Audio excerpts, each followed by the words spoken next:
Greetings to you all, wherever you are, at home or abroad. You're now tuned into Talk Sense Media, your voice of reason in the noise. Here we bring you the news that matters to you, straight talk, clear facts, and honest reasoning, because you deserve to understand what's really going on. Whether it's headlines or what's happening on the streets, if it affects you or your community, we break it down and we talk sense. So let's get into today's story.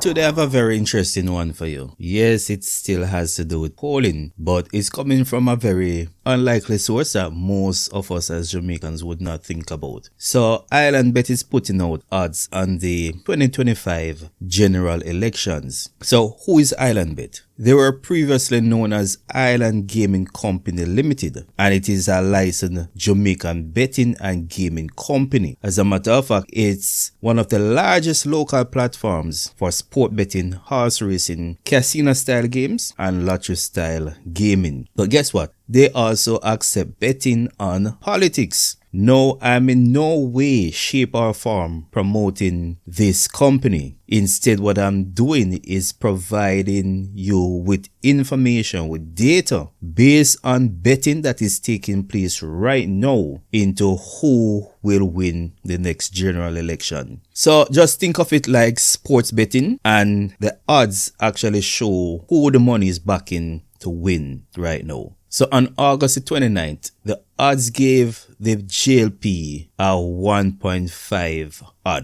odds, and the PNP was at 2.35. Now, in layman terms, that means if you're a gambling man or woman, it meant that if you put down $10 on the JLP, you'd only win $5 profit, because they are seen as a strong favorite. But if you flip it now, if you put the same $10 on the PNP, you would win $13.50 profit, because the PNP were seen as the underdogs. When you fast forward this now to August the 30th, the odds shifted again, and the JLP actually dropped to 1.4 while the PNP went up to 2.98. But just hold on and let me explain exactly what's happening here. It means that even more people are betting on the JLP to win. And it's just like horse racing. So the JLP is the favorites to win the general election. And let me break it down even further so you can fully understand what's going on. The lower the odds, the more likely you are to win. And the higher the odds, the less likely you are to win. But if it was horse racing or sports, basketball, football, it meant that you'll get a bigger payout. So right now the odds suggests the JLP has around a 71% chance of winning, while the PNP is down to about 34% chance of winning. And if you're going to dismiss it as foolishness, here's some data to support what they are saying. The betting markets called it right in both 2016 and the 2020 elections. And that is why this is so significant and why people are actually watching these odds closely, because it's a reflection of what is happening in the political space. So again, persons are actually betting on the JLP, betting on the PNP. The JLP are the favorites, the PNP are the underdogs. So if the PNP should win, despite what the odds are saying, those gamblers, those betting persons would win a nice payday. But as stated before, the odds right now are in favor of the JLP. Drop your comments and let me know what you think. This is a very interesting one. Don Anderson blew that poll, and now Jamaica bet.